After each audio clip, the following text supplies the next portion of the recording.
but too often taken by force. We recognize the historical colonization and the current colonialism that has led to the current situation where land recognitions are offered instead of land.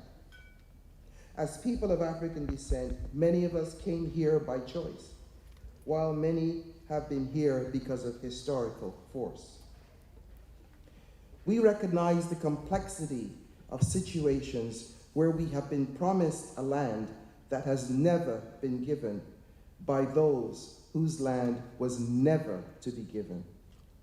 As people of African descent, we acknowledge the land of Turtle Island that nurtures us, express our deep gratitude to its indigenous peoples, and commit ourselves to honoring our dignity and our divinity that connects us all.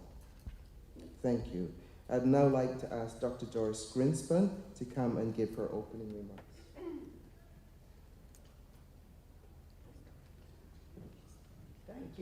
Thank you, Madam President. Let's welcome our President first.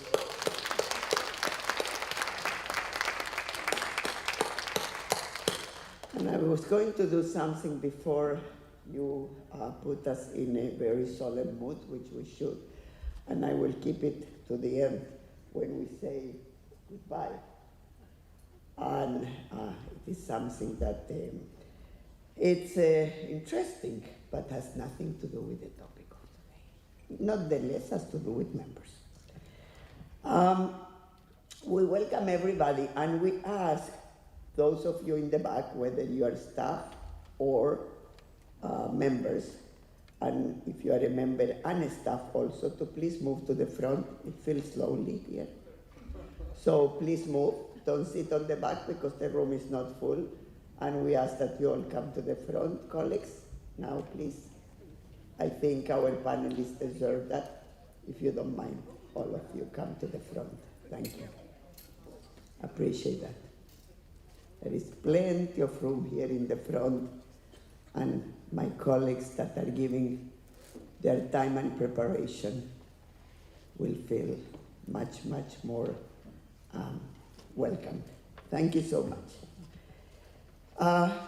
So this year, as you know, and starting with even before February of the previous year, we launched, actually 3 years ago, with the murder of Mr. Floyd, the brutal murder of Mr. Floyd, we started a task force.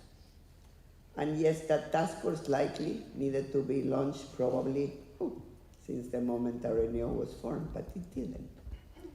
Neither did it when I came to RNAO, which is many years ago, so I take accountability for that. Nonetheless, things shake us in life, and there have many that since have shaken me in life. Not that I was oblivious to systemic racism, but sometimes you need to be shaken, and was the murder of Mr. Floyd. But when I called that evening or 2 days after his murder for a Zoom, we were in Zoom, right? Meeting. I called to talk about the murder of Mr. Floyd. I talked about what would the nursing community at RNAO do about the murder of Mr. Floyd. And we did talk about that, and people shared some experiences, but then it went into a seismic reaction of what's happening with me. Me meaning black nurses, black nurse colleagues. And so right after that, I connected with Dr. Angela Cooper-Brathwaite. Please stand up, Dr. Brathwaite. And I shared with President Morgan, who was the chair at that time, and her reaction was, of course, that I had asked Dr. Brathwaite, with Dr. Cooper-Brathwaite, to actually chair a task force led by black nurses, for black nurses, and then Corsita, NP Corsita, soon to be Dr. Corsita, came along, stand up. And our colleagues were given 1 simple but difficult task, and I work at the time, if we can be together, please. It's really a serious matter. It's not for laughing, not in purpose, not in purpose. I know it makes us nervous, and it makes us uncomfortable, especially to those of us that are white, and it ought to be makes us uncomfortable, but let's keep it solemn. I work at the time with Brittany, and we developed basically a matrix of everybody and anybody that was a black colleague that could apply to be in that task force, but that represented the entire province and all roles, etc. And we gave that to the co-chairs, and together they put a call, and we had hundreds of applications, and then they had the difficult task of choosing actually people, because you cannot have hundreds of people in a task force. And the results, I'm not going to dwell into them because it's not the focus of today, but it's always important to know what happens in an organization, is that the task force that us, in our view of RNAO, influence this entire country and this entire province, particularly in nursing and in other fields too, was released. And one of those recommendations in the task force was an interest group. Dania and Daria lead that interest group. Stand up, please, Dania. And the other was a VPG, and actually I kind of hinted we need a VPG, but I need to tell you the truth. I was not sure that that VPG was going to be for black colleagues or for broader, because the pressures were many. And you have heard some of those discussions about the pressures. And our colleagues very, very quickly said it must be about black colleagues for black colleagues, and that's what it is. And our colleagues in IAVPG are leading that with two magnificent co-chairs. Dr. Leron, well, you know, I don't know if you know him, but I think he's magnificent.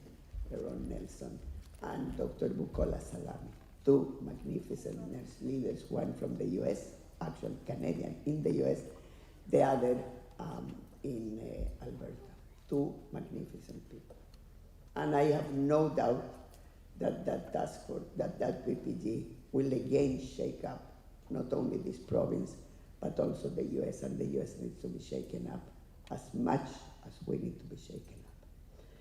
So what we bring today to you, led by our esteemed president, is a panel, a complex panel of what we launched at RNAO as the In Focus Equity Groups. And those are the groups of Black nurse colleagues, Indigenous colleagues, and 2SLGBTQ+. And so, Madam President and Chair, I leave you with a fantastic panel, and I know you will do wonders with that. Thank you. And they will do wonders with that. Thank you, Doris. I'm pleased to moderate this discussion that we have entitled Health Equity in Focus Consortium Discussions. Let me start with a word about the RNAO's Health Equity Consortium. As our CEO, Dr. Doris Greenspan, mentioned, it provides a supportive environment where the Black Nurses Task Force, Black Nurses Leading Change Interest Groups, Indigenous Nurses and Allied Interest Group, and the Rainbow Nurse Interest Group can reflect on and address inequities in the nursing profession and health system. RNAO is the first healthcare association putting intersectionality front and center. The consortium is bringing together three groups reflecting on the history of oppression and discrimination against Blacks and other people of color, against Indigenous people, and against people reflecting sexual and gender diversity. This is groundbreaking, and it is not easy. It has been a long process to get here. RNAO led the pack by launching the Rainbow Nurse Interest Group in 2007, and in recent years, its advocacy against anti-Black racism. With its task force and interest group, as well as years of collaboration with Indigenous organizations, which has led to the creation of its interest group, are reflected in what we see today. I want to address us all as we tackle a sensitive subject. It forces us to look from another person's lens. It means we should care about how other people are feeling. We need to be sensitive to the panelists and to the feedback the membership will share in this forum. We should emphasize that it is okay to be uncomfortable during this conversation. Feeling uncomfortable is a part of growing. These are growing pains that demonstrate the value of self-learning and self-reflection, as well as seeking support and mentorship. That's why we value a safe space, a key question for today. We need to open our minds and our hearts to eradicate any form of racism or discrimination. I ask that you take the time to ground yourselves in ways you find helpful to calm and soothe your emotions as a result of listening and participating in the conversations about sensitive topics. Using helpful coping strategies increases our personal capacity to self-manage and self-regulate our emotions that are activated or amplified by these types of conversations. All emotions are personal and impact how we think and act. Please remember, everyone has the responsibility to explore and self-examine why certain emotions increase our own personal discomfort and find ways to exercise self-compassion in these moments. All too often, people project their feelings without realizing that they themselves are the best to master their emotions, not others. We also need to remember that you are on the inside is how you show up on the outside with loved ones, clients, and family members. That's why it's important to keep our biases and judgments in check. And finally, remember that not everyone is and needs to be on the same page. That is what diversity is. But everyone must treat each other with respect as humans, and everyone can make room for everyone. Making this choice means leaving no room for discrimination and racism. As RNs, NPs, and nursing students who may have experienced systemic racism and other forms of discrimination, personally or in workplaces, or as practitioners who engage with clients and patients facing such experiences, we all have a responsibility. We want to understand, to engage, to listen, and to grow. And we want to create safe spaces. Let me now invite the panelists of the Health Equity and Focus Consortium to the podium. So you're coming to join me, Dania, Versailles, Maxine, Lesage, Dr. Shelley Evans,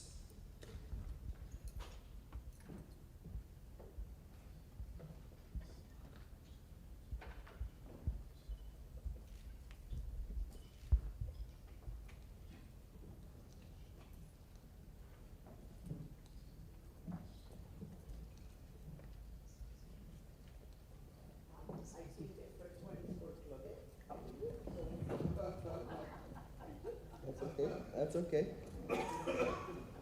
I took the prerogative and got myself a seat over here, just in case.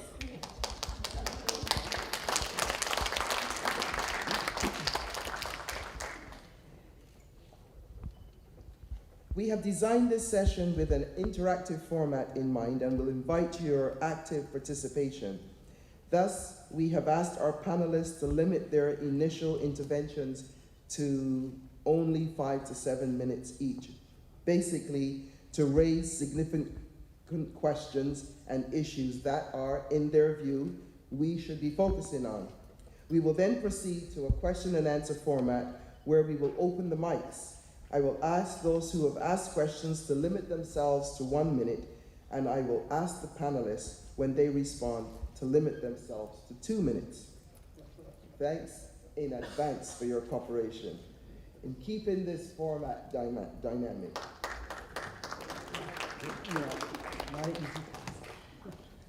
So the first panelist today is Dania Versailles.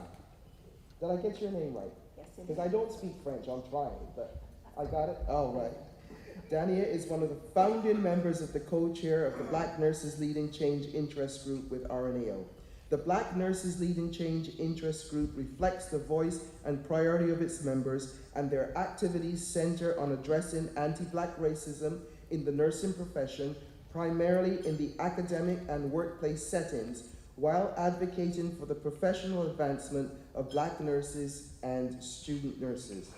Dania is also the Director of Clinical Services at the Canadian Mental Health Association in Ottawa, where her and her outreach teams work with several community-based hospitals and provincial service partners, as well as government funders to support adults living with severe and persistent mental illness. The second panelist, we could give you a round of applause.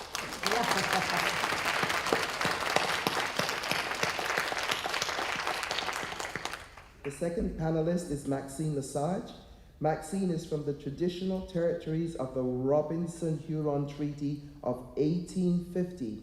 Maxine is currently the Region 11 Northeastern Ontario representative on RNAO's board of directors, and she has been a long-standing board member of the YMCA in Sault Ste. Marie for more than 7 years. More recently, she has accepted a seat on the board of directors of the First Nation Digital Health Ontario, and is a board member liaison to RNAO's Indigenous Nurses and Allied Interest Group. Maxine is also a primary care manager of Batouing Family Health Team under Mawessing North Shore Community Services Incorporated. Maxine.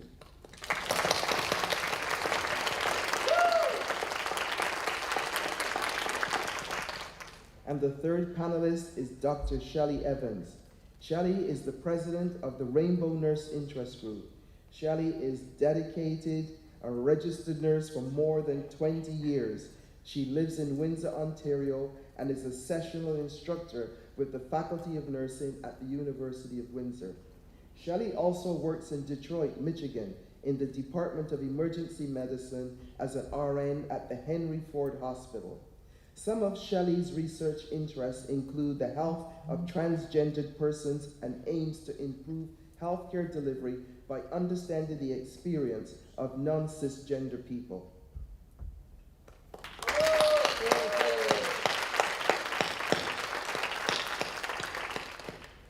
I will now call on our first panelist, Dania, to speak for us for 7 minutes. So I have the responsibility to let you know when like 3 minutes is up and then 1, but okay. I'm sure you'll do fine. Thank you. I'm sure you will. Strangely, is my microphone on? Yeah. Okay. I have the superpower of not seeing the time card, so I'll do my best. Oh, yes, sir. Thank you. And Claudette, are you timing? I'm going to sit right there? Okay.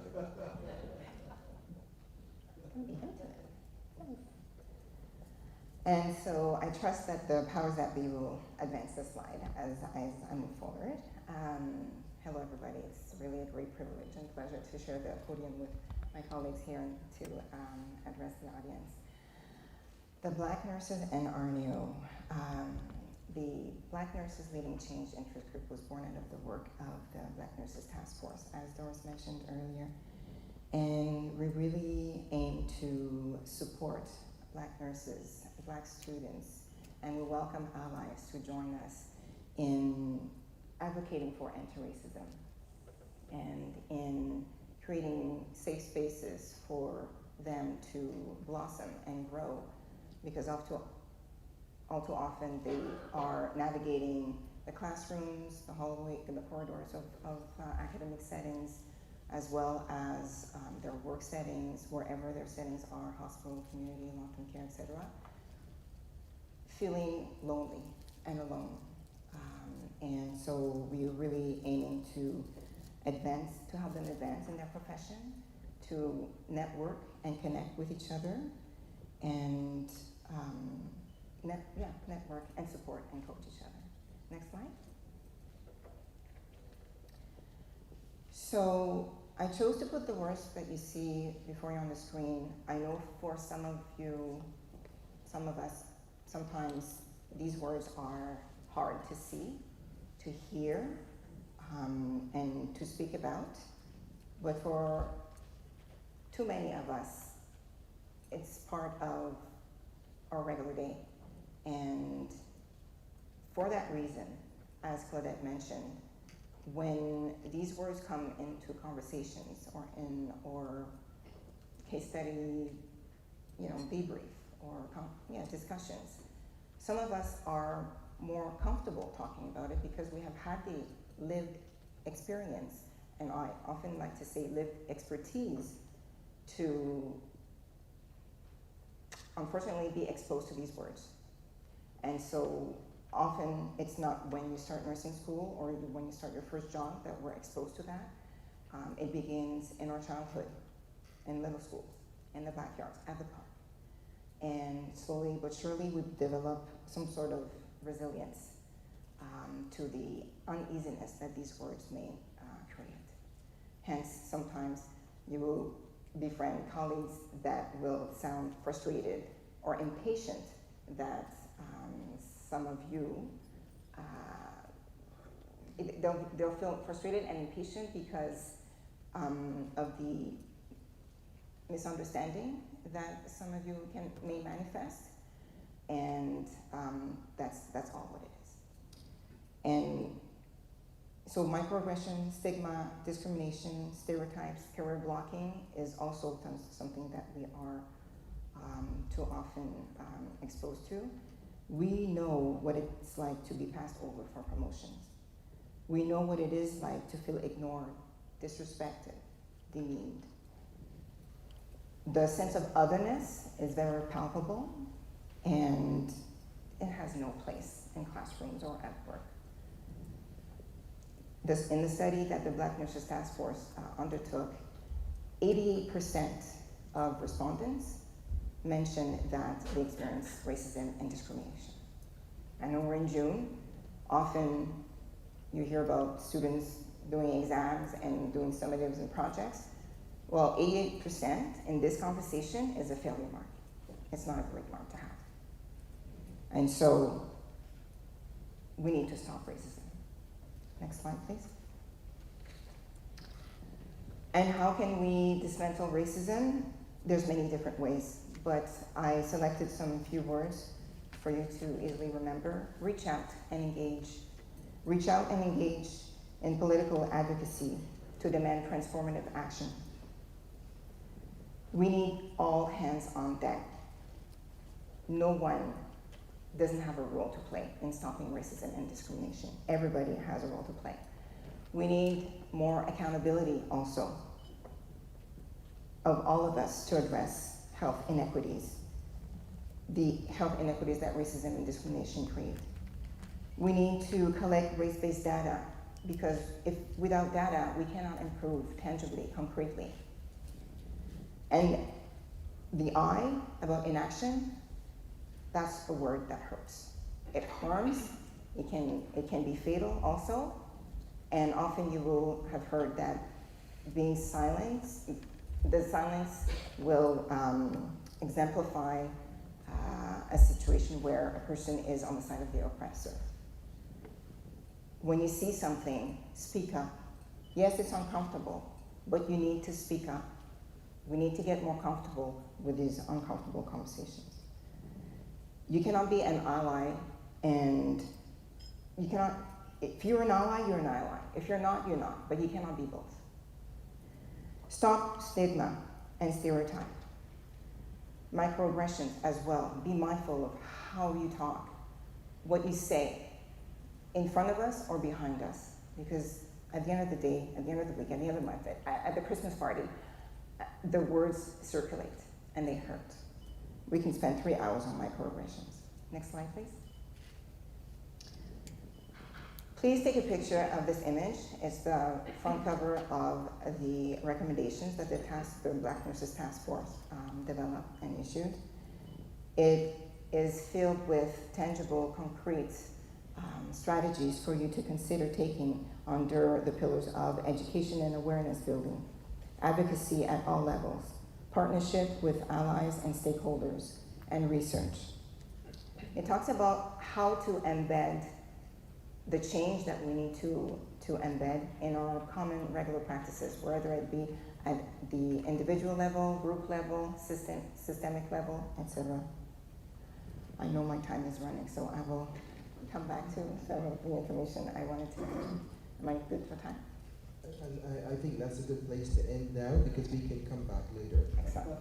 I don't have any help with timekeeping, so I left my phone there, so you really feel good. Thank you. So now we call on Maxine Lesage. Ani, bonjour. Can you hear me okay? Yes. It's kind of weird sitting here, so bear with me. Dishnakaz, Kigada Kitganzi B and Dojaba, Ichichaki and Dodem, Anishinaabe Kwe and Dao. Minogajap everyone, that means good morning, and in my traditional language I just said that my name is Maxine is my name, and Kigada Kwe basically means she speaks or she speaks well, so I try to live up to my name.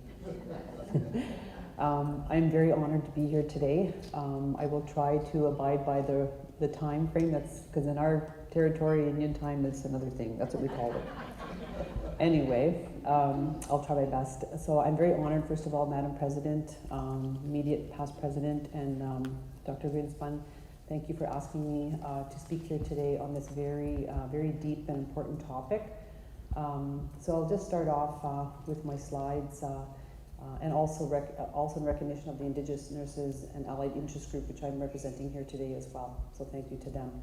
Could advance the next slide, please. So basically, I thought I'd start off with some history, the historical roots that relate back to the residential schools from 1870 to 1990s, with the last one sort of closing in the mid-1990s, where there was over 150,000 First Nation, Métis, and Inuit children that were pulled, literally stolen from their lands and their people and their families to attend residential schools. And we know the atrocities that happened there. I don't have to, there's not a lot of time to get into it, but if most of you are aware of the Truth and Reconciliation, that brought that forward. And then the 60s scoop was the assimilation of children into Western society. It was where there was adoption by middle class white settler families. And I also wanted to make a disclaimer that I don't want anyone here to feel targeted in any way. If there's any words in here that you feel yourself may be discriminated against or that you may feel uncomfortable, it's not purposeful. This is just about the history. So in the 60s scoop, these families were, the children were taken away, and again, it was another, I guess, ploy by the government to assimilate us into a Western society. Then we have the Indian day schools, which was run by the federal government with a religious affiliation with the goal of assimilation once again. And I can say firsthand that I am a product of the Indian day schools. I attended the Roman Catholic school on Garden River. At the time, I may use the term reservation or reserve, but that's what I grew up with, and First Nation is the term that we use today. But attending that school, I may not have suffered probably near the abuses that were suffered in the residential school, but it was another way that I guess the government had put in place once the residential schools had closed. And different things that you've seen there were basically the oppression of our language, our culture. The curriculum was very much religious based. Probably 50% of the curriculum was all about religion, and you attended church just about every other day. There was lessons, but they never mentioned anything about your culture or your religion or your culture or your traditional ceremonies or just anything about your people or your history. That was never part of the plan. And our parents sent us there not knowing, because where else could they send us? There was no other school to attend. Those schools closed roughly around 1969, 1970, and then they moved us into the urban centers where we integrated and assimilated with the rest of children that were from the urban setting. So there was integration there of the school setting. There was probably firsthand discrimination that was faced there. And children are very, as you know, children are very outright and forthright. They just say what's on their mind. They don't really know what they're saying. So they would just say, oh, you're from the reserve?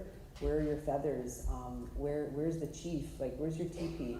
So you would hear things like that, but you just blow them off as a kid. Like, you don't really think too much about it. But in high school, you'd hear the same thing. And then as this continued on, even I remember working in the nursing setting at the time of the Oka crisis, that some of you may or may not be aware, where the community of Ganasatake in Quebec, there was the takeover of the lands by the government that wanted to build a golf course on their sacred burial sites. So that was very well publicized in the media. And I remember being in the nursing station, there was conversations taking place that I just wanted to hide over here, just treading on my patients. I didn't want to have anything to do with it. I felt so uncomfortable. So just another example of just feeling sort of discriminated against, and maybe people didn't think they were.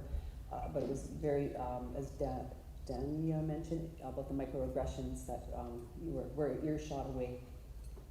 Moving on to the Child Welfare Jordan's Principle, the Jordan's Principle basically was enacted, was passed in the House of Commons.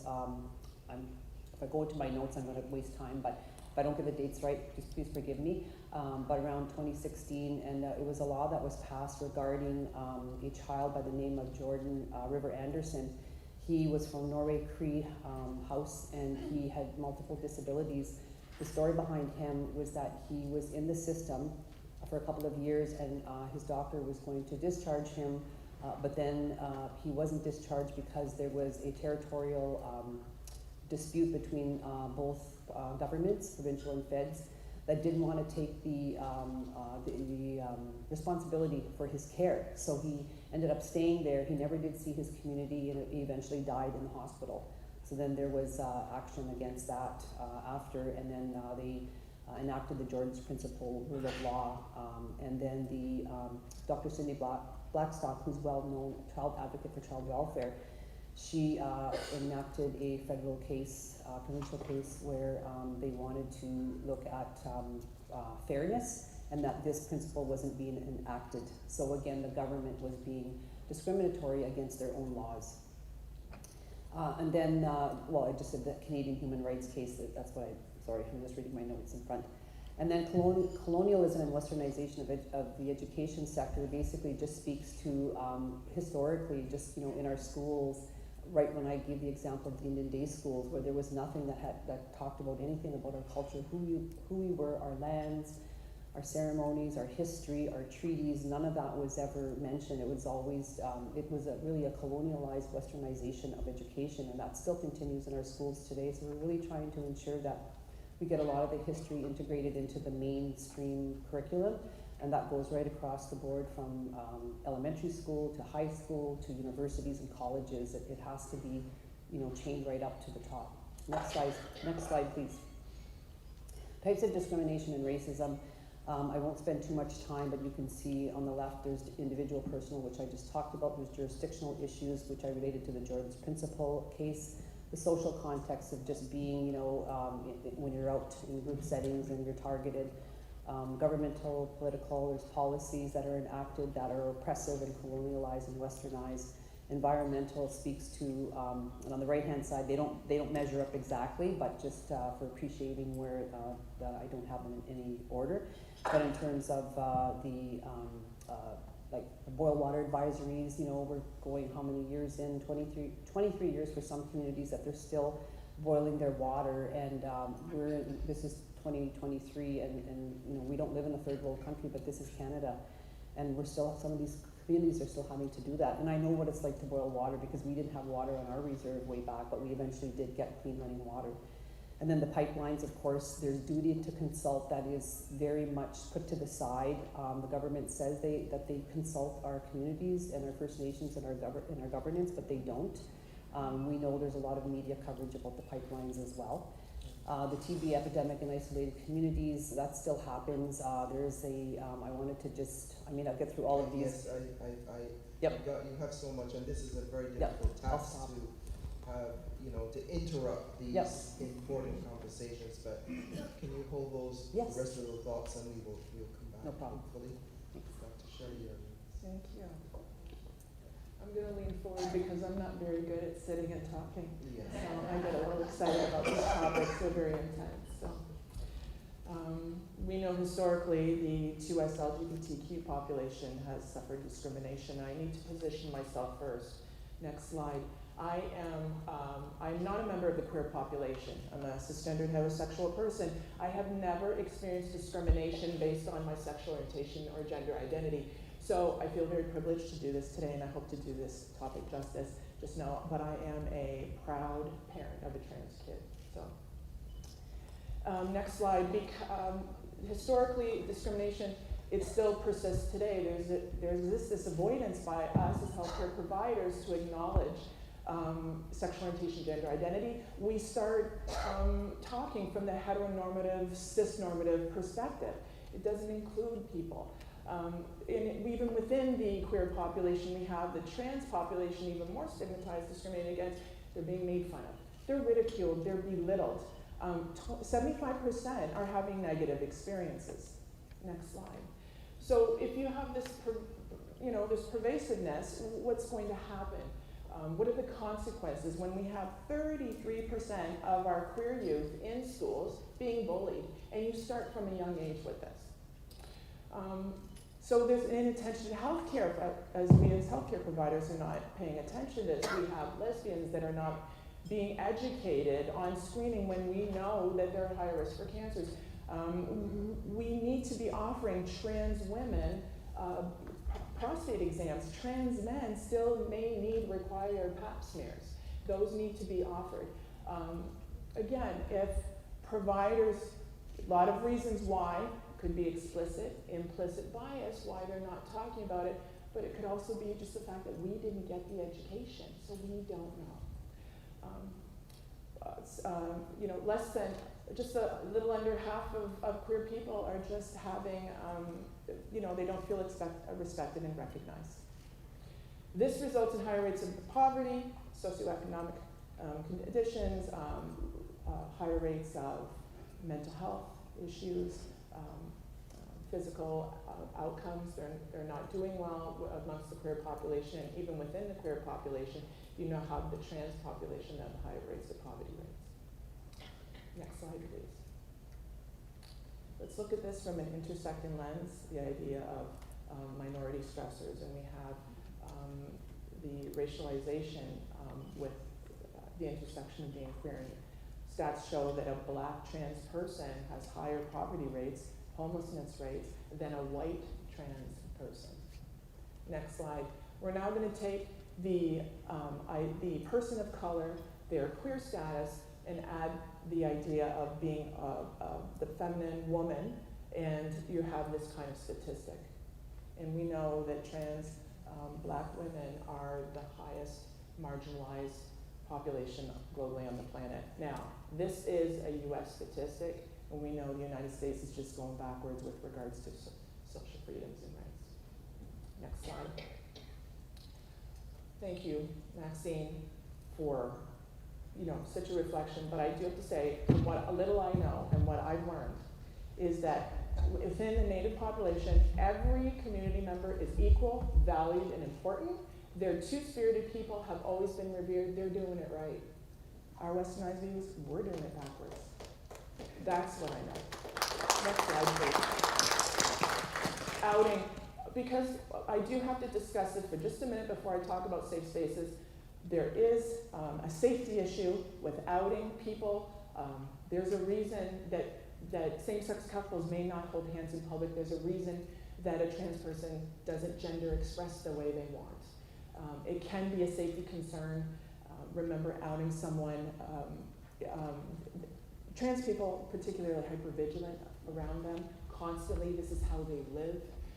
There is a reason there's a Transgender Day of Remembrance. People are being targeted. Next slide, please. So what we can do is, before you out someone, as we as providers, only talk about it in the circle of care. Why are you doing it? Who is benefiting? And think about the impact on your patient. Next slide. So creating safe space So you don't know what to do, you don't know what to say. Just let your patient guide you. Use terms like partner. Stay, try to stay neutral and find those terms, try not to be from the cis perspective, heteronormative perspective. When in doubt, ask your patient. Ask if you can touch them. Trans people can be dysphoric. Use general terms. I'm going to do a chest exam as opposed to saying breast exam. These are things to learn. It gets bigger. Lots to talk about. Next slide. Also, let's make our healthcare spaces a little bit more queer-friendly. Rainbows, pink and blue colors, neutral-free washrooms. Next slide. And of course, our language is a recognition and a display of respect. Use chosen pronouns. I say to my patients, hi, I'm a registered nurse, my name's Shelley. I use she, her pronouns. I'm going to be working with you today. Even if you're a cishet, I've created a space, so, because I don't know, but now that person knows and they may disclose to me. Avoid chosen name. Use their chosen name, avoid dead naming. Dead naming is when you use the legal name. And remember, there's barriers. Not everybody has the money to change all the passports, driver's license. There's a barrier for the trans population within. Avoid misgendering. Bottom line, if you do, just apologize, move on. They appreciate any effort. They are grateful for the care you give. And you've now influenced and created a more positive experience. They're going to come and see us. Next slide. I just want to end off and say the Rainbow, as part of being this, part of being the In Focus Equity group, I have learned from listening on this panel just to be more confident that we can go out there and do it, and that's what I've gained from it. This quote is from a trans person, and it resonated with me because this person is talking about their perfect world. It's nice when you see those little rainbow stickers or things in place because you feel like it's a safe space. Safe spaces are so important.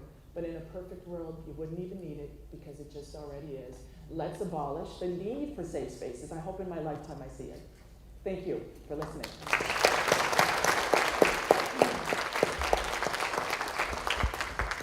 And this ends the 3 initial presentations. Thank you so much. We want to shift now to a participatory segment. I'm like you, Shelley. I'm not comfortable sitting down and working, so I'm trying to go.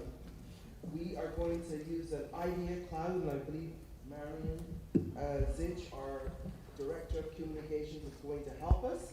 And the question that I want us all to answer is, what does a safe space mean to you? Please answer with a word or a sequence of 2 words that is meaningful to you as a person or a collective. And as you see the words forming the cloud, you can support what others have put, and thus the most popular words will start to stand out. Off to you, Linda. Thank you, Claudette. Okay, so what I'd like you to do is to take out your phones. This is the point in the discussion where it's permissible to pull out your phone. So please do so. You may have to scroll or zoom in to the QR code. If you're having issues, come up to the front and scan. And when you scan, you're going to come to the questionnaire. So we're going to leave that up for a little bit. Claudette has already asked you what to do. What does a safe space mean to you? Now, it may take you a few minutes to think about what that answer is. So please take your time. We're going to give you all a few minutes. And then at the right time, we're then going to release the results. You can continue to think about what the answer to that question is. And we will simply refresh the web page so that we can see the results. So I'm going to give it another minute for all of you, because I don't want to rush. You want to be thoughtful, right? What does a safe space mean to you?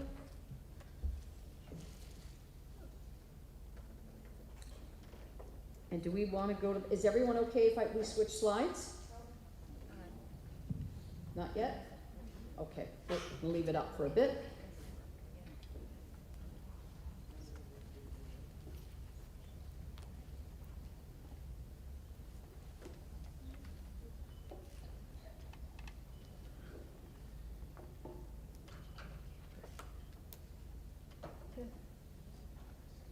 And a pro tip for you, sometimes it's easy to use your camera function for this. Sometimes you need a QR reader.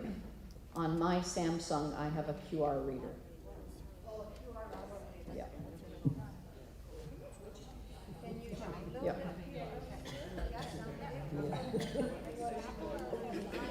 So either the camera function on your phone or the QR reader.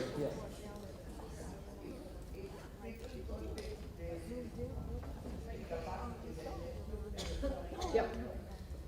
Are we ready to go and have a little look at some of the results?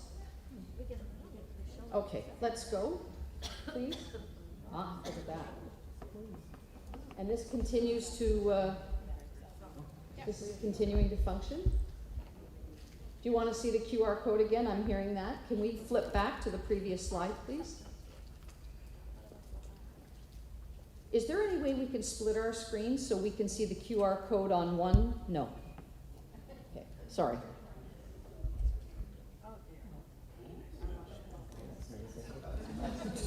Well, isn't that a perfect slide?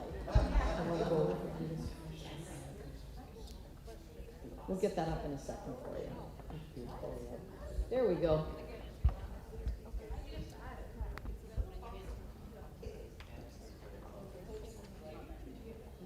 You, Yuna, you can actually walk up that and do that. And if anyone needs any help, there's a few comms people here that can help you. Just raise your hands. The Wi-Fi doesn't work. Seriously?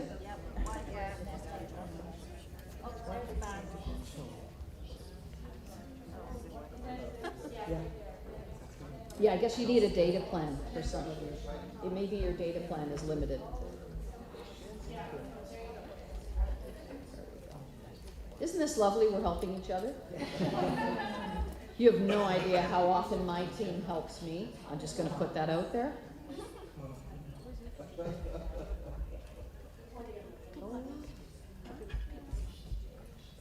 Okay, take no granny there. How you doing? Don't be shy.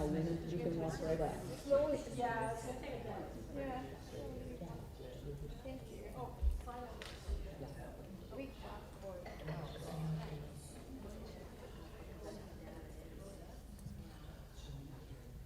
What does a safe space mean to you?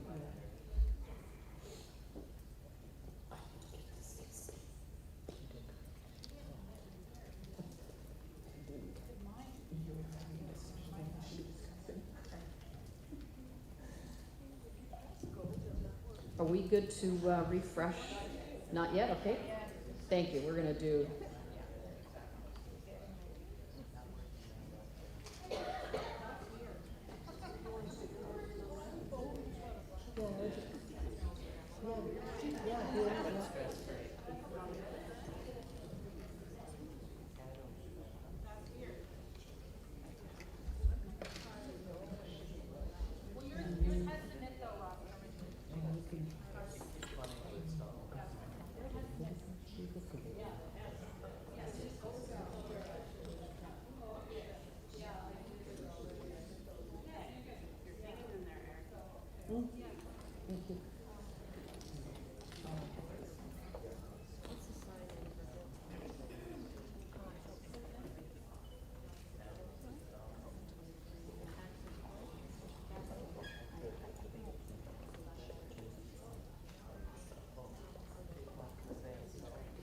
Give me an A-OK when you're ready.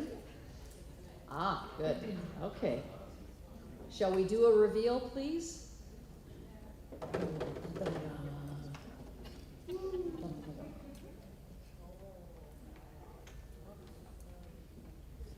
Look at that. Look at that. For those of you who are still thinking, you can continue to compose your thoughts, but we are going to leave this up, and I think we'll refresh a couple more times. I'm going to hand it back to President Dr. Claudette Holloway. Thank you, Marion, and the other amazing RNAO staff who makes this technology work. But before we go into the Q&A section, I just want to give Dania and Maxine a chance to finish their slides. It's very important to have that information. Sure, we can put the slides back on, please?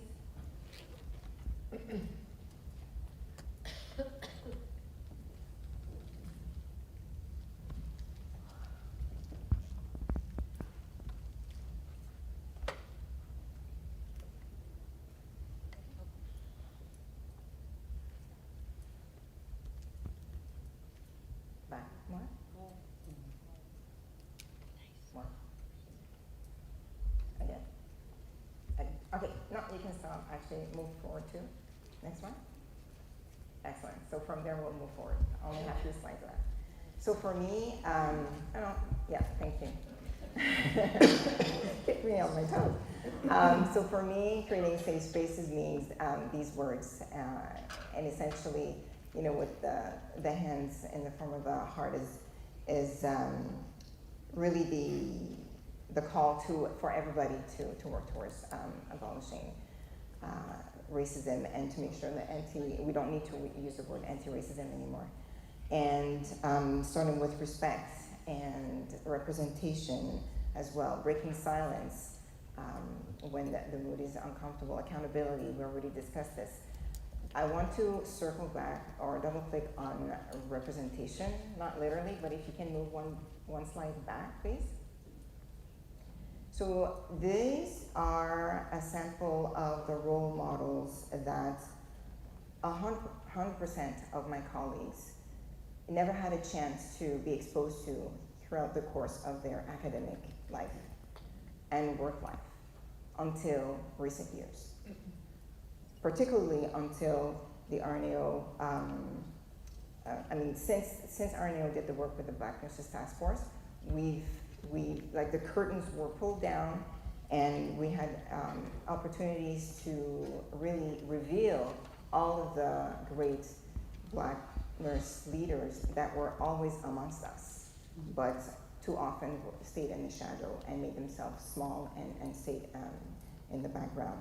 I just want to acknowledge Dr. McCanney, so starting from the top, Dr. McCanney, who's at DNP, Dr. Jeffries, as well as a doctorate, Dame Elizabeth Anyongu, who's done so much. A statue was erected for her in her honor in Britain. Hayan Yusuf, who is a student who's doing great work. Her thesis was on using virtual lab simulation to enable students and faculty to practice in a safe space how to address microaggressions and things of this nature. Tanisha Simpson, who is an NP who came to talk to us about the hardships that she had to endure during her NP program, having insurmountable barriers to find suitable clinical placement to finish her program, and to find a suitable mentor, and of course, taking way too long for her to find a full-time job. That's just an example of some of the hurdles that they endured. And of course, Dr. Angela Cooper-Bragwaith, who twice, I believe, came to speak with us about her journey and her accomplishments. We're so privileged to have you with us. And Amy Archibald, sorry, I'm gonna get the name right, Amy Archibald Barley, yes, who you may have seen in social media, on different media platforms. She's a political activist and who likes to speak out about racism. And just one last slide before, please. Mentoring, which is another important ingredient to ensure that we create safe spaces for us to flourish and to address and to support Black nurses in what they do, to provide advice. So through the interest group, we like to offer any opportunity for those important conversations, and to coach formally or informally, and to motivate others, those that follow us, to enter spaces and act on their bravery with our support behind them. That's all I wanted to cover. Thanks. Maxine?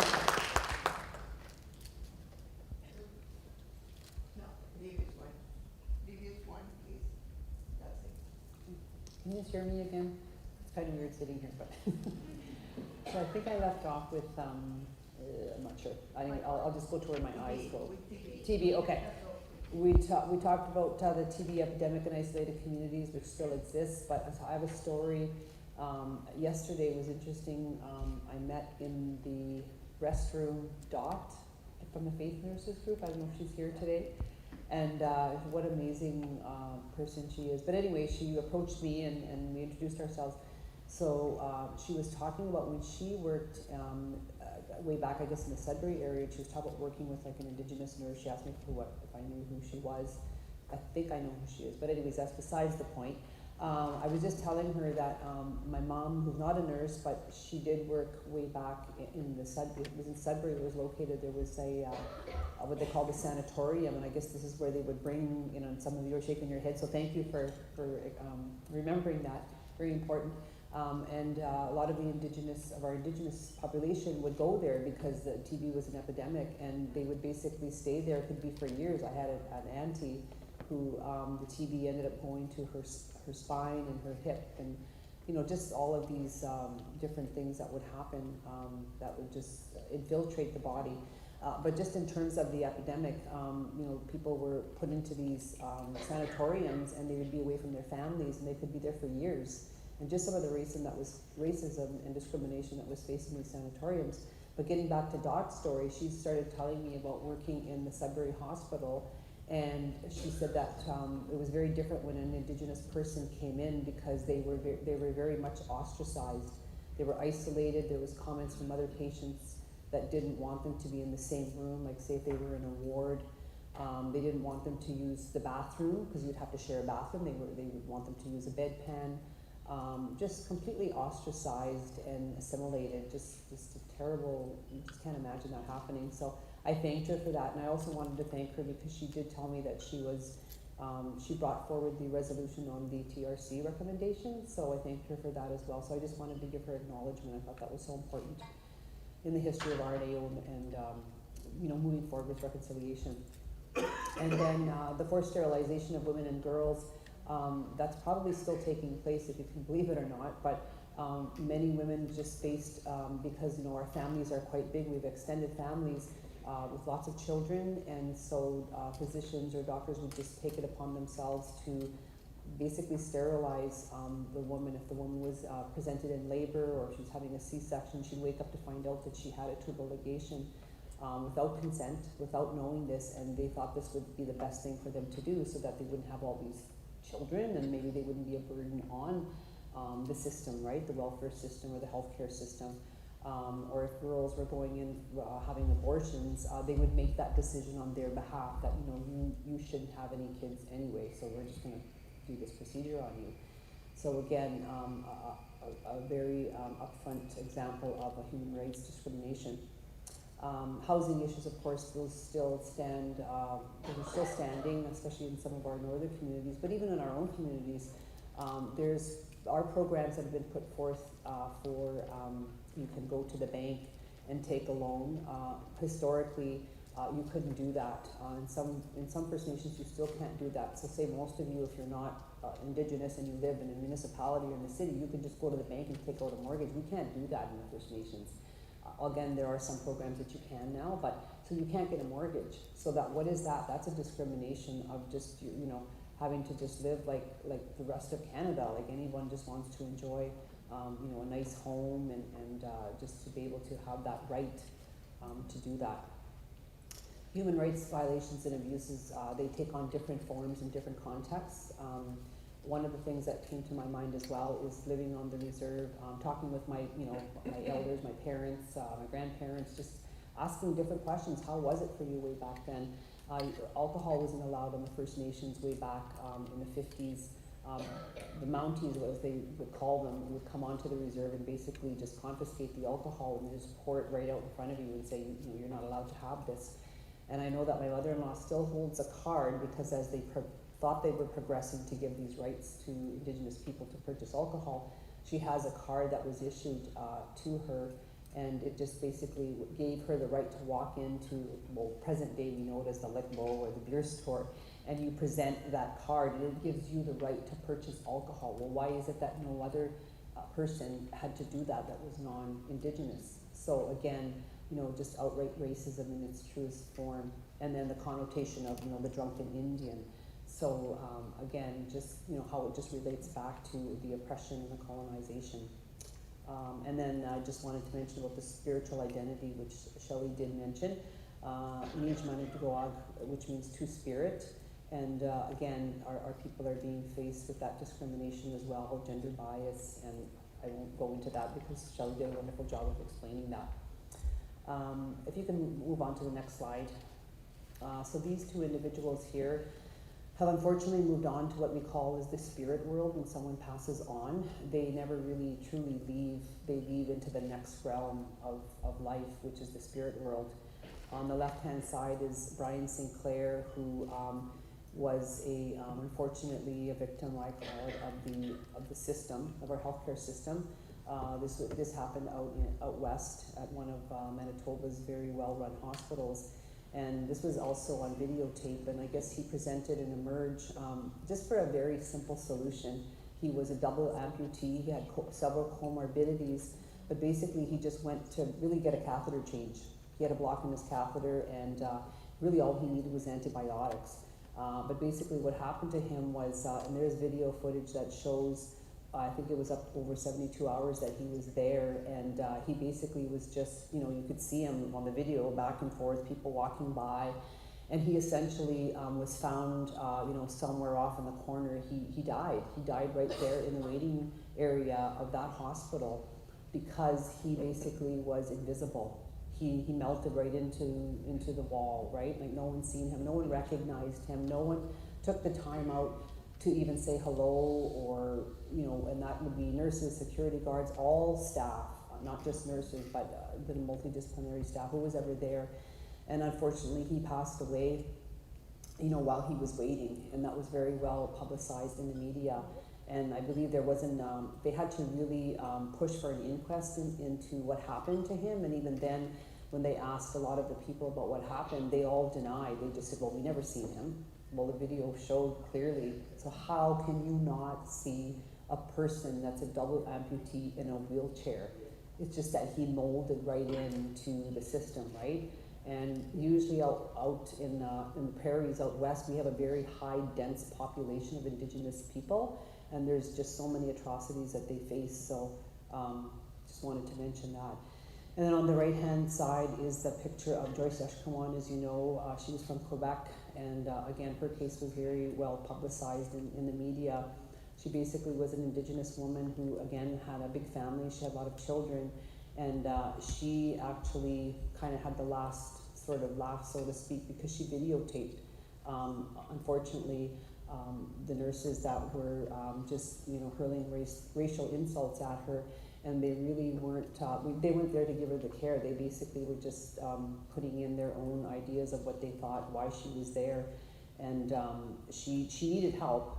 She needed to be treated.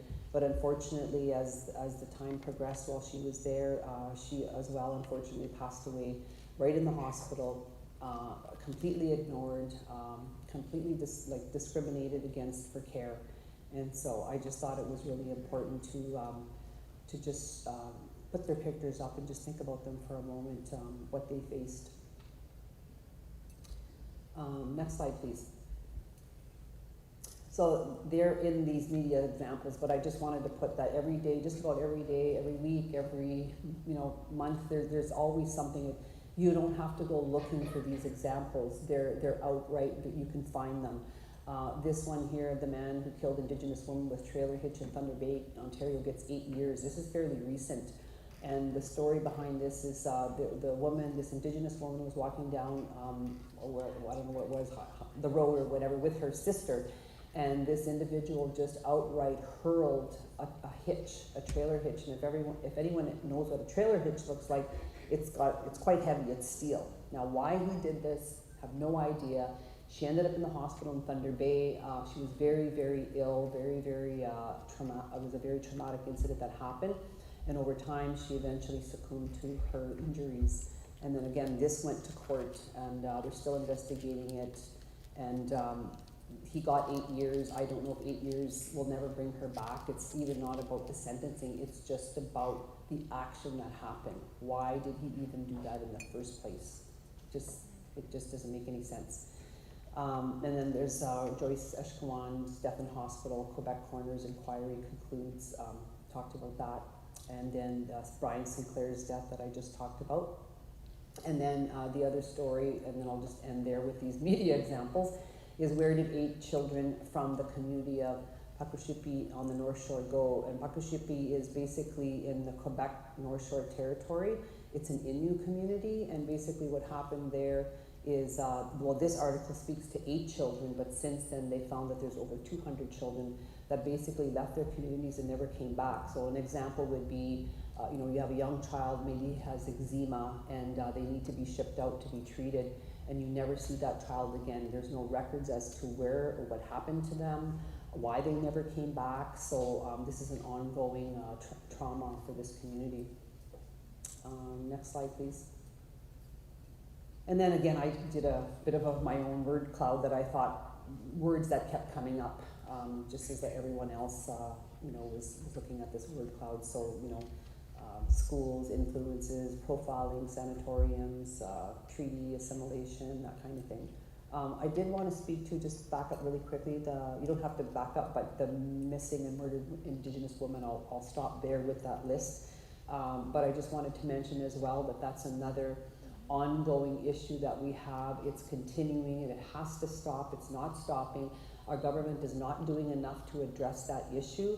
Women are just, they're being murdered, they're being taken away, they're being raped. We don't know what happens to them, we can't find them. And they're ending up, one of the recent stories was of a woman that was found, her remains was in the garbage dump. Like, what is that?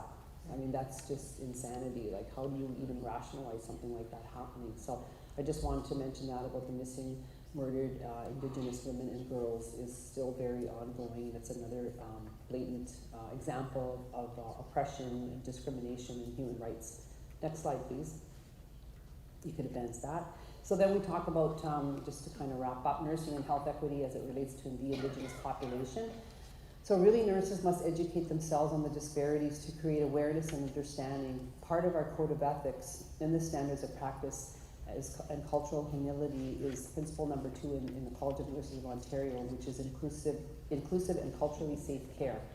And RNAO is also leading awareness and change in support of equity, diversity, and racism based on what we're doing here today. This panel, the work that the Black Nurses Leading Change have done, stellar work that's being done under the leadership of Dr. Greenspan. So how do we ensure safety, trust, and equity for our patients? These are some of the questions that we need to ask ourselves. What do we need to know as nurses to ensure equitable, safe care for our Indigenous patients, families, and communities? We all have an obligation to step up and to learn about how do we address these issues. As nurses, we sign up for this profession in a caring, helpful way, to be compassionate, to understand others, and to really put aside inequities, discrimination, no matter who you work with. And if you look at that symbol on the lower right corner of RNIG, it's the medicine wheel. And that medicine wheel is a circular wheel that has no hierarchy. There's no, no one's higher than the next person or below. It has the four colors that represent the 4 races of man and women. And that basically is the premises for our teachings of the medicine wheel, is that we're all equal together and we're all here to just go through this journey together.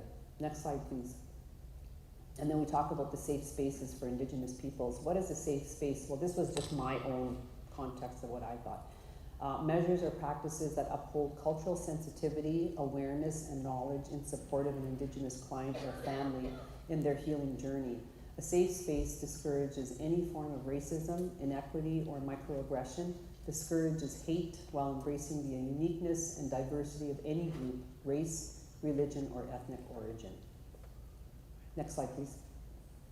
And then just things that you might want to consider for a safe space is talking about, just the reclamation of our medicines, our language, declaration of and honoring the United Nations right of Indigenous peoples, which is so important. the education and history, cultural competency training. And I wanted to mention that I know someone was talking about what does competency really mean? Competency, you take training and all of a sudden you're competent. You can never be competent in learning about different, groups and ethnicities, but you can at least make that effort to want to know how to learn and to educate yourself. Then you can at least have a level of competency that you can sort of kind of relate to your own level of learning and understanding. The 7 grandfather teachings, which is what we abide by, and I noticed that there were some in the word cloud, like there was some of those words came out, so that's really awesome that everyone's thinking that way. The interconnection of the spirit as a holistic model of care. So within our culture, that's the premise of what we do. It's all about spirit. It's all about the realm of where we are together as a people, connecting with the land, connecting with, and to be grateful for everything that we have from the Creator. Recognizing the rights of Indigenous people, including the lands, the resources, and self-determination. So when you hear at the beginning of the meetings and that, and Madame President here was talking about the land acknowledgement at the very beginning, why do we do a land acknowledgement? Well, all of this came out since we had the Truth and Reconciliation recommendations, the 90 calls to action. But when you do a land acknowledgement, it's not enough to just say what it is. But I know that RNAO is very instrumental in what they've been doing. When they talk about a land acknowledgement, and they talk about in this traditional territory, in this the New Credit, the Wampum Belt, you can tell that there's meaning behind there. You can tell that there's a real there's a willingness to learn more about it. But some places do it, and I know I've been at different meetings, whatever, and they just say it's just like another check-off box for them. So when you're doing a land acknowledgement, you really want to be able to learn what does that really mean. So just taking the time out to learn what is the land acknowledgement, who are the people that are from the traditional territory.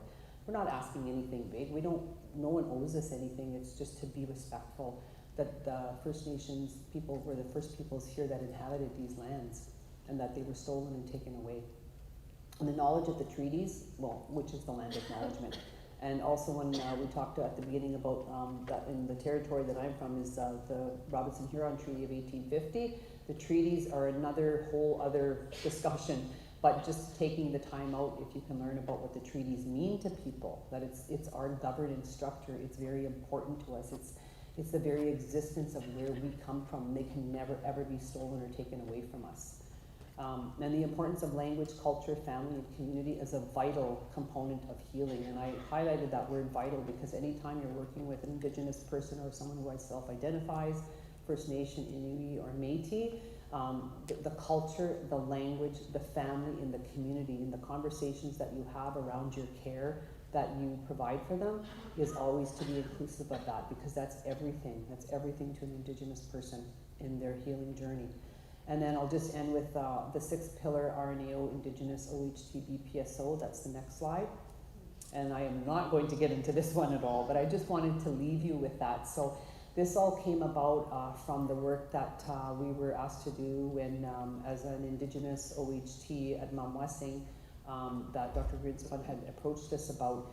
And when we signed our contract for our BPSO, she had asked if there was anything that you thought was needed to be changed, or just take a look at it. And I know I had asked about looking at the pillars that were identified in the BPSO programs, and I asked if I could include a 6th pillar. So I did create the 6th pillar. It's just more like a guide. It's like a guideline. And basically it does include in here diversity, equity, inclusion. It talks about cultural competency training. It talks about the culture. There's different components. There's 10 elements, and each element I expand on and explain it. So this I just thought this was kind of fitting to add this at the end. Again, I won't get into it, but it was, we did push this out to some of the BPSOs, and it can be available to everyone. So I just wanted to leave you with that, because it's a lot of information. I don't want to take up the rest of your time. Miigwech for giving me that time.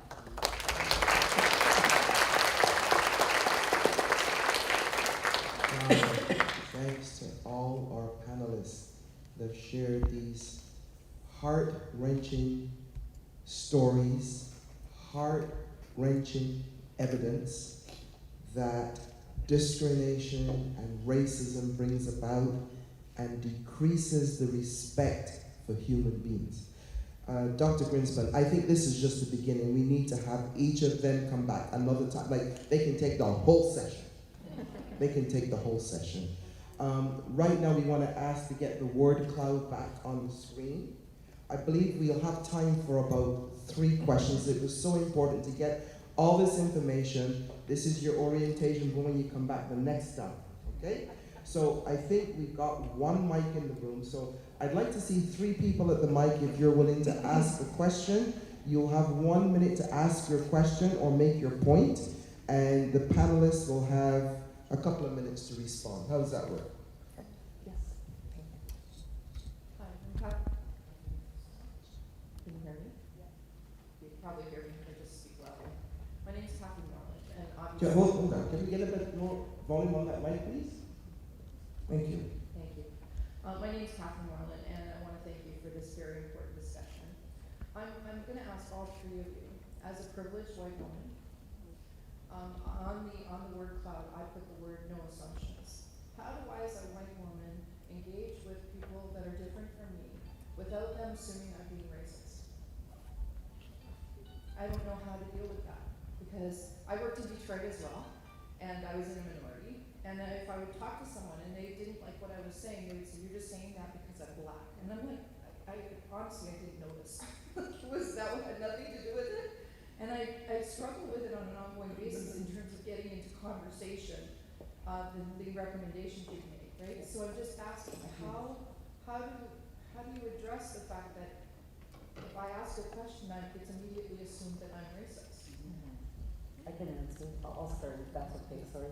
Because something came to me right away. It's very simple.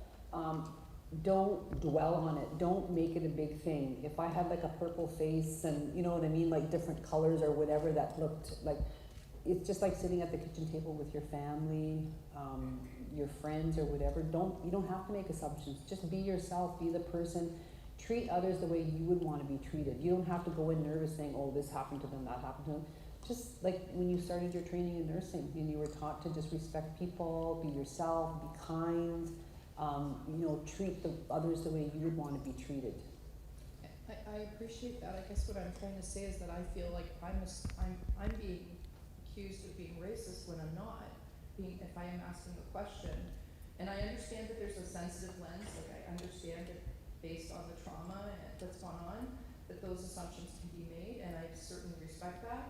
But I struggle with it. It makes me hesitant sometimes to ask questions. Let's hear from Shelley and Stand a then. little bit on this. I work. And we said we would talk about sensitive things, so I'm being I completely worked honest. for many years in downtown Detroit in an underserved hospital. So racism is alive and well in Detroit. Oh yeah. I'm telling you. And so I find being white privileged myself, it was a whole new experience for me. And I had patients where I have to just pull them out of the room or putting them in the hallways. You're doing it because I'm black. You white, and so I've learned I open my hands. So I'm giving you examples. I open my hands. I'm here to help you today. I know you're not feeling well. And again, pronoun use for the queer population. And I have not had a problem in years. If I just eye contact, open my hands and say, I'm here to help you today. And I know there's a difference between us, and I know you come with an experience that I do not understand. What can I do to help you to make this better? It works, and I hope that helps you. I just recognize already that I'm coming from a place, because I had the 2 parents, I had it all. I'm so blessed, and yet some people have not. So by doing this and trying again, it works. Thank you. Let's hear from Dania. Dania? So again, like Maxine mentioned, and I have to admit, I come from a mental health background, and that's why I am. Just bring it to the human level. It may not be the place to have a private conversation with that person, but insist on having, can I ask permission? I understand you made this assumption. I did not come with that intention. I think it's really important that we take a couple of minutes to address this, because I don't want to leave this space you thinking that my intention was to hurt you or to come with some form of, privilege that makes you uncomfortable. Just have and just name it. be transparent. I understand, I'm hearing that you're uncomfortable. That's what I'm hearing, and bring it to the you. Well, use the pronoun, pronoun I. My French is trying to interfere here. And just, because it may not be, the response that you received may not have nothing to do with you. It may have been about something that they experienced an hour ago or a week ago that is still inflaming them inside. Thank you, Kathy. I need to go to the next person. I just want to thank them for the answer. Thank you. I would say it starts with love. Yeah. I would say it ends too with it's okay to be uncomfortable. Own it. I own it every day. And learn from what you hear. Don't call me she, don't call me he. My name is. And whether it is for our Black nurse colleagues, for our queer sensitivity and trans, or for our colleagues, let's own the discomfort and let's learn and let's be better next time. Thank you. And that's why I want to ask the question. Thank you. I agree. Thank you. Thank you. Thanks for the question, Kathy. Next Actually, it lends to what I wanted to speak about too. And I'm glad we're here at the RNAO today. This is an amazing presentation. It's moving. And much of the language that we're using, because we're so comfortable, we try to make other people feel comfortable. So as people who've been oppressed, our goal is to make other people in the room not feel as oppressed or to walk away from us when we speak our truth. And that was so apparent in your presentation today when you were talking about your experience with this school, and then you said, I'm just using these words because that's what it is and that's what we have to do. That was your apology. And I feel badly for you today that you had to do that. But that's how we have been programmed to make others comfortable in our discomfort. And so that's what I would like to just say thank you so much for bearing that. And it was just really, really powerful. It just spoke to me in so many ways, on so many levels. I also want to just say that as an RNAO member, one of the things that we're working on is talking about the transparency and being Black or Indigenous or of different groups. And I found out today that we have 2,000 nurse practitioners as part of our nurse practitioners here at RNAO. But we have no data about what they look like. And that's sad for me because we're not even collecting race-based data here in RNAO. So there's a lot of work to be done, but that comes again from a part of that colonial lens of not thinking it's important and being told that it's not important because we don't want people to feel ostracized, we don't want to ask that question. It's like, but what is the problem with knowing? So because if we know, we might have to actually do something about it. Thank you, Placida. Hold your thoughts, hold your thoughts, but I've got to move on. Thank you. Next person, please. Hello, everyone. Is somebody keeping a list of the asks that were here? Thank you. My name is Kudirak. I'm from Region 10. I have one question and comment.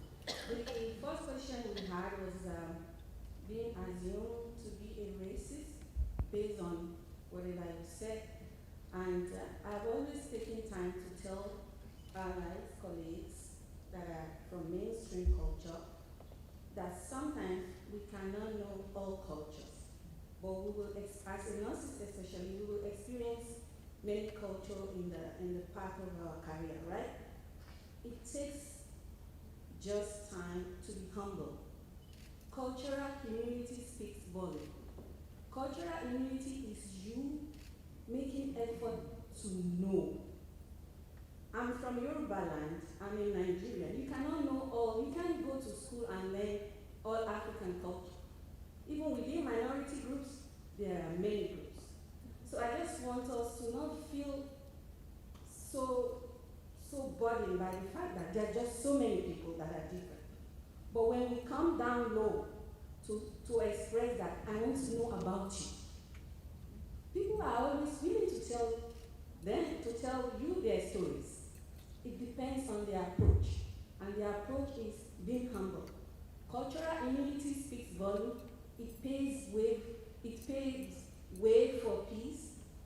than in my own personal experience than saying I am culturally competent. So I just want to throw that out there. I tell colleagues about it. Just go and say, I want to know how best to serve you. Simple, I met a Chinese, I had a Chinese patient who does not want cold water. That is very simple. How can I serve you? What will you like to take, how will you like to take your medications? Simple things, when you see somebody that is different, those simple things that create big problems, we can always put them out by being humble and ask how we would like to be served. That's my first comment. My second question. Thank you for your tips. Okay. Thank you.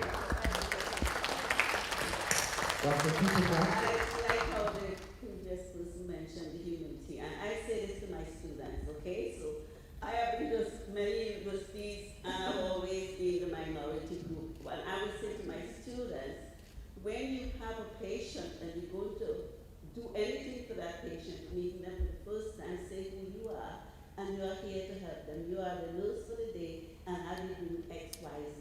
When you do that, if you open up yourself to be more receptive, and I want to say that for you, you say, I am a nurse today, I'm going to be doing X, Y, and Z, if you have to do assessment. So I'd like to ask you some questions, and would you be able to share with me, because that information I'm going to use to provide care for you. If you're doing that, it will open that door for them to feel more comfortable and not react from a racist point of view. And I can't speak for everybody else, but, and I teach this to my students, say who you are, what you're here to do for this person today, share with them what you're going to do before you start asking questions.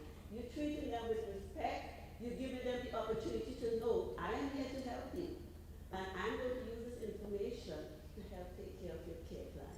And I want to make one comment. I work in Northwest River, Labrador, and when I was there with the Indigenous people on admission, they had a bath, a lot of shampoo before they were put into bed. And I asked them, why are these people giving a bath, colada shampoo for the hair, with the hair covered before they get into, and regardless of how ill they were.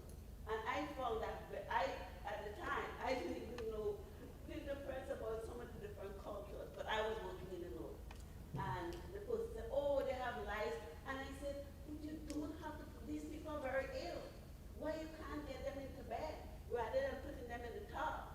But, colada shampoo with the hair tie up before you get into that bed. So that I thought was very offensive, and I raised it with my supervisor. thank you. And this is the last comment, question at the mic. Paul Andriguzzi, past president of the Rainbow Nursing Interest Groups. Thank you very much for sharing all your insights. I know I've been part of the consortium since the last call, since we started. But through all the discussion we have, you have key words here: inclusive and respect. One of the things I learned over the years, when I did my second master in nursing in 1991, my clinical placement, over 700 clinical hours during my master, I was doing counseling with people with HIV/AIDS in Montreal. They were coming to Montreal in those days because the treatments were focused in Montreal because they were developing the expertise there. So I ended up working with people from all groups, from the LGBT community. We have also prostitutions, we have also straight people, and we have drug addicts, and people from different cultures. And one of the things is the topic, strange enough, we had to talk about sexuality and safe sex. So, as a little white man in those days, I was like, okay, now, I'm sorry, I said we need to talk about sex, sexuality, and protect you. And one of my things I'm doing around it, when you respect people, I said, how do you talk about sexuality in your culture? And to the point of the young lady, where is she? She's talking about culture. Where is she? Right there. I like it because that's exactly it. We cannot assume that we know it all. But I said, in your culture, how do we talk about this? Then even people from the same country, because we have a lot of people from different countries in Montreal, they say, well, we do this, this, and this. I'll say, okay, I'll do that. We'll talk that way. Some people said, we beat around the bush. Okay, we'll beat around the bush. Tell me about how we work in a culture, what that vote. But if I look at the three colleagues of ours today in front, respect is the key, no matter what. When you respect the person, you will find the answer. Thank you. Thank you. Thank you.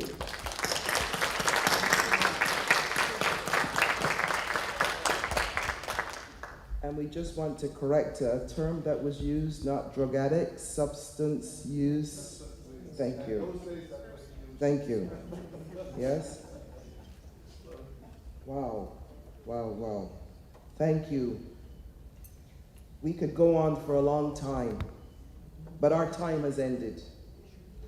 Our intent with this session was to elicit discussion and engagement with crucial questions of systemic racism, discrimination, equity, diversity, and tolerance, and how to build safe spaces in our workplaces and community. Please continue to discuss these things with your colleagues, your family, and your friends, and through social media and other public venues. We must bring about societal change, and that happens through each one of us. We must advocate to administrators within our healthcare settings and institutions to action policies and practices that support safe spaces for care. RNAO will continue its commitment to pursue the hugely important discussion of all these topics. We want to just thank our panelists once again. Let's give them a round of applause.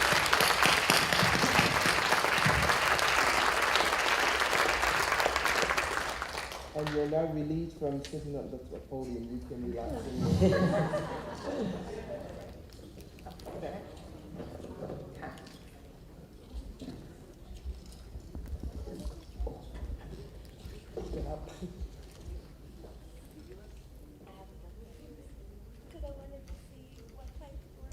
Thank you. Thank you. Thank you.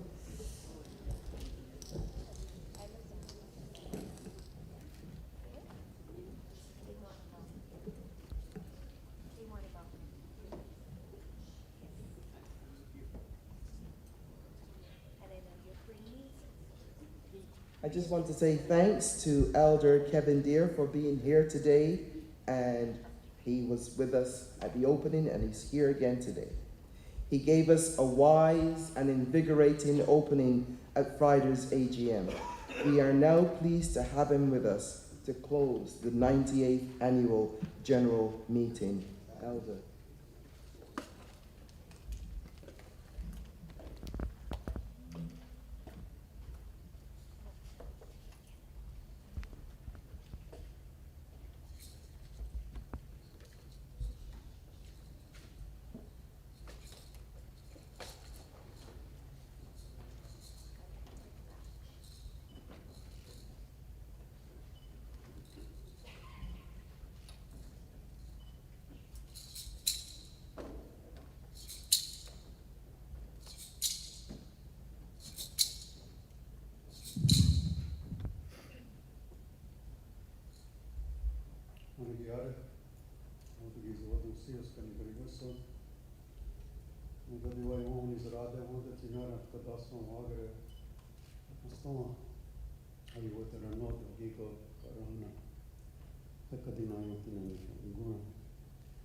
So what we're going to do, we're going to start out with a song, and I'm going to ask for some participation. So I'm going to start out, ah, you way, and you say, you way, you way. Ah, you way, you way, you way, you way. Ah, you way, you way. You way, you way. Ah, you way, you way. You way, you way. Ah, you way, you way. You way, you way. Ah, you way, you way. You way, you way. What did you got on? You way, over who would I be on? You way, just the other one. You way, ah, you way, you way. Ah, you way, you way. Ah, you way, you way. So a lot of what we do in our ceremony is all about singing and dancing and being happy. We all come here for a very short period of time.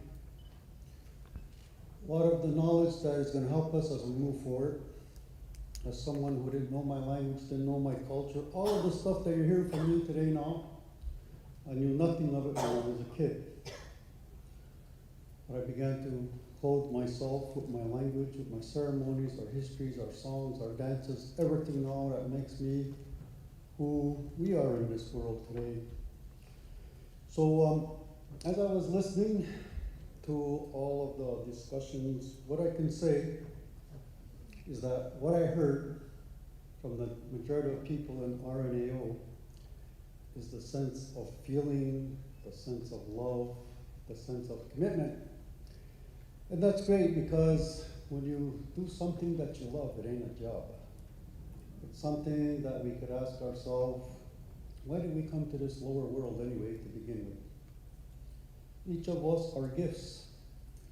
We are sacred gifts. We are special gifts. And when we understand that we're all gifts, there's no problem. Because then we all see each other as equals, as brothers and sisters that come here to be happy. Because as I said, we're not here for a very long time. In my language, the word that we have for love is Ganadu-Watsara. When you take that word apart, Ganuru means that it's precious. Gwa means that it's all-encompassing. Tsera is the connector. So we understand the word for Ganadu-Watsara, it means that we're all precious. This is walking clay that is infused with spirit, that now gives the spirit the ability to express itself. And however people want to express themselves, it's up to them.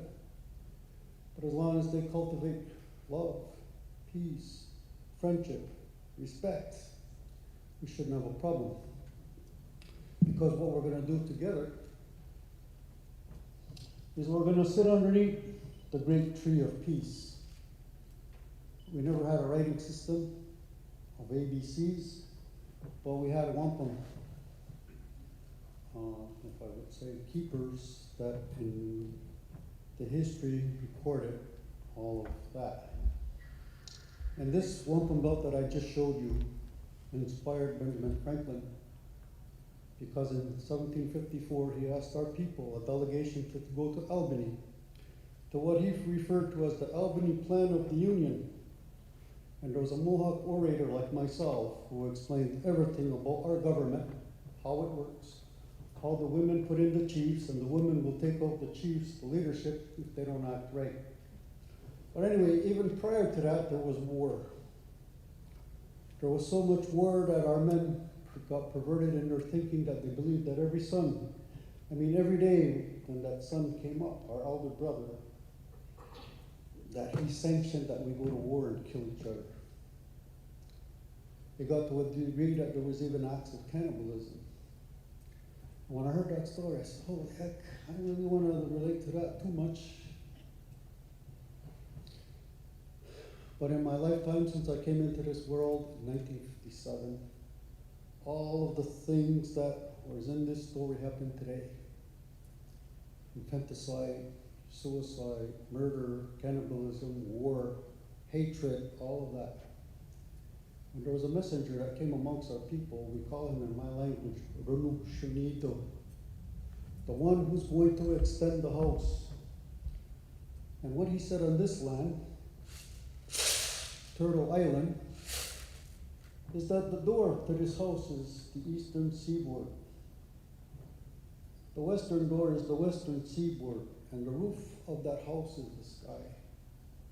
And when we come into this house, we're supposed to remember about respect, about tolerance, about love. The first thing that he did was he uprooted that tree and he said, now all those weapons of war are going to be buried. Those negative thoughts that are creating all this problem, we're going to bury that. And when we bury all of those things that caused all this strife amongst us, now we're going to replant this great tree. And on top of this tree is going to be an eagle, and that eagle is going to have a white head, the bald eagle, because it's going to talk about the mind that we're supposed to carry every day. And with that mind, if we carry those good thoughts, peace, friendship, love, and respect, then those roots from that tree go into the four directions, north, east, west, and south. And anybody that has that mind will be welcome to sit under the shade of this great tree. Now, where is that tree? Well, in our central government, which is in Onondaga, well, that's where the story starts. But the tree isn't there. The tree is in every one of our minds and hearts. Because every day we're supposed to cultivate that feeling and that love. You know, when we talk about Mother Earth, when I started to learn about this stuff, it was just a word. It sounds a nice flowery word. We're Native people. We talk about Turtle Island. We talk about Mother Earth. But as I mentioned the other day, I said, we all have a belly button. And when you truly understand what that is all about and you follow it, takes us back, all of us, to our first mother, that's Mother Earth.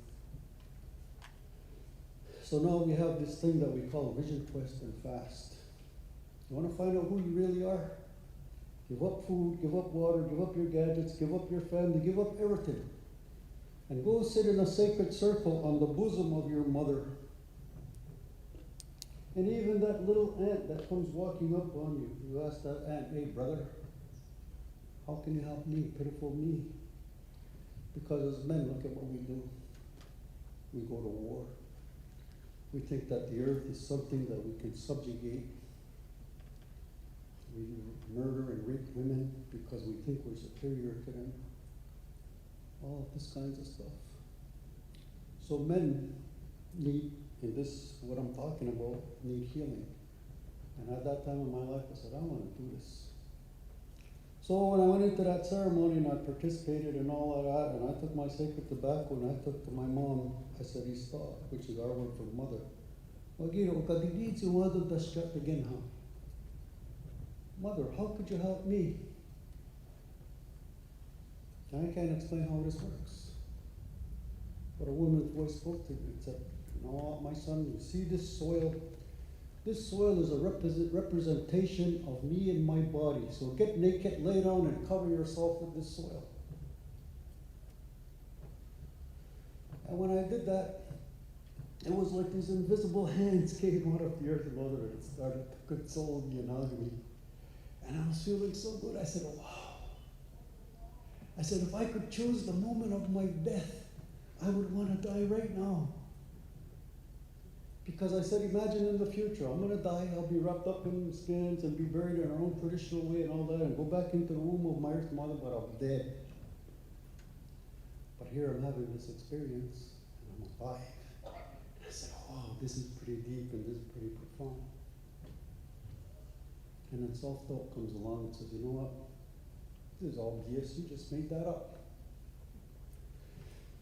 Took my tobacco against the door. I says, oh, God, you need to zong as chat again. Hakigo zinidzi kanutunyo zinazong got such tonight. I said, Mom, I said, no. I said, how can you confirm to me that this thing that I'm doing is more powerful than that? Self-doubt. Put my tobacco down. Again, I hear these women's voices. Okay, my son, get up and count your footsteps. So I think to myself, okay, so what's the logic to that? So I'm in my sacred circle, so I said, okay, so heel to toe. I count my footsteps, where I started from, and when I got back to where I was as I was counting, and as I blurred out that number, I got down on my all fours, and I kissed my mother. Because I said, from this day on forward, I don't care who I'm addressing, who I'm talking to. They cannot experience this intimate, loving relationship that I'm having with you because they were not there. Now, usually, when I have a lot of time, I take people through this process and ask them, well, what do you think would be the significance of that? So I'm going to give you the answer. The number was 36, and I was 36 years old at that point in time in my life. And at that time, I didn't cry. A Mohawk man would never cry. Babies cry. I wouldn't cry. I don't care what happened. Not unless the pain was so great, because I've been in a few accidents and stuff when I was younger. But at that time, death, whatever, I never cry. But in this teaching, there's one sapling that represents your life, because we come out of the earth, we're reaching a midway point, we're all going back into the earth. Now, what happened when you were a little boy? If you were celebrated at this great gift that came into the world, wow. But if it was used in your room, the belt comes off, sexual abuse, all different kind of stuff. And you never dealt with that multi-generational pain, hurt, and trauma that happened in your earliest recollection, you better give that pain up. You know who you're going to give it up to? Your first mother. So now, I'm coming to this realization, hey, she's alive. She has feelings. She just complimented me. So when I went back to my earliest recollection and I started to deal with all of that hurt and pain, and I started to cry with all the snot and the slobber and all of that, and angry and stuff about all the things that went on in my early life, all of a sudden I felt this drip. At first I thought maybe it was a bird flying over me and did his business. Closed my eyes again. It happened the second time. You hear the sun is shining, there's hardly a cloud in the sky. And it happened a third time. When it happened a third time, I had to investigate, where is this drip coming from? And when I made my lodge, I inadvertently cut one vine and it was dripping. And that was another sign for me that my earth mother said, no, my son, cry, get rid of all this multi-generational hurt, pain, and trauma. You know what? And I'm crying with you. And I thought, wow. So now, as a result of that experience today, when I talk about Mother Earth, it's not just a flower or bird. She's a woman, she has life, she gives us life, because if she didn't give us life, we wouldn't be here. She gives us pure unconditional love, regardless of how much we think we're going to look. We just came through spring, and again, from her unconditional love, in my creation story, that she comes with the idea of perpetual rejuvenation of life forever. She continues to produce, and all she asks in return is that every day when you get up and you open these two gifts of your eyes, that you be grateful and you be thankful, first of all, to this that gives you the ability to get up and enjoy this life, to love one another, to love the Mother Earth, our ancestor realm, that sacred life that we all come from, and just be happy. Hamba Hibaya, Hamba Hasha. Because how great it is that we can come to this lower world to experience this life with all that it has to offer, the good, sometimes not so good, but it's up to us what we want to make of it. We have a responsibility to those future generations that are coming. When they will be born, they inherit a happy, safe, clean, beautiful, peaceful, loving home. And because of capitalism and the monetary system, and this whole idea where people think that they're superior to other people and the Mother Earth, now we're suffering. And the suffering is going to intensify. And the sciences says that we need a new paradigm. And here in this land, Turtle Island, that knowledge and that understanding is going to help us all through the Indigenous people and that knowledge that we have, because it can save the entire world. And I'll leave you with that. Thank you for giving me the opportunity to be here. And I'll say one final word. As we leave this city, that as you travel, that you'll be safe, you'll get home to your home with your loved ones, or they're just waiting to grab you, to hug you, and to say how much they missed you. Until the next time, we'll have this opportunity to sit in each other's sacred presence. Thank you very much. Nyankoa, merci beaucoup.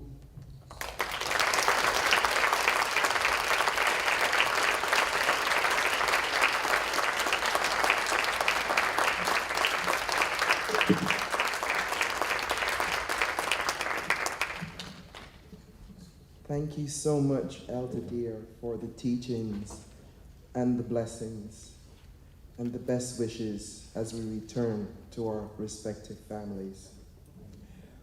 Our AGM has ended, but RNAO members know that RNAO continues to be extremely active every day of the year. Through you, through Home Office, and through us all in unity in action. Under the leadership of our board and our very proactive, energetic CEO, and her expert and committed staff, RNAO continues to engage with the changes ahead. You have an ally in RNAO's 50,400 RNs, NPs, and nursing students. We are here with you and for you because, like the theme of this AGM, we are at RNAO producing change through unity and action. Let's hear for that.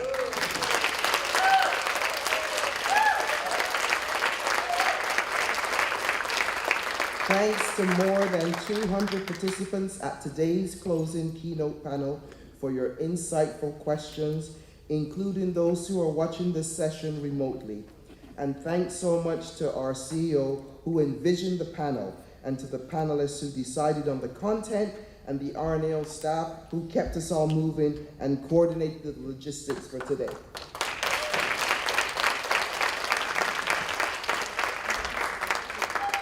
This concludes RNAO's 98th annual general meeting and the associated events which took place.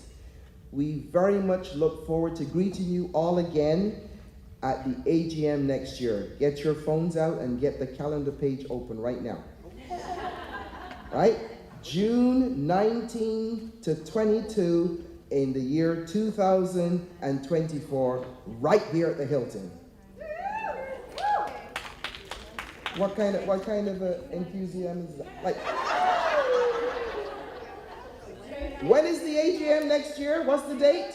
2024. And where's it going to be? There you go. Please have a safe trip home, everyone. Thank you for your presence. Thanks for the dedication and commitment to RNAO and to our awesome nursing profession and to the health and healthcare of Ontarians. Bye-bye.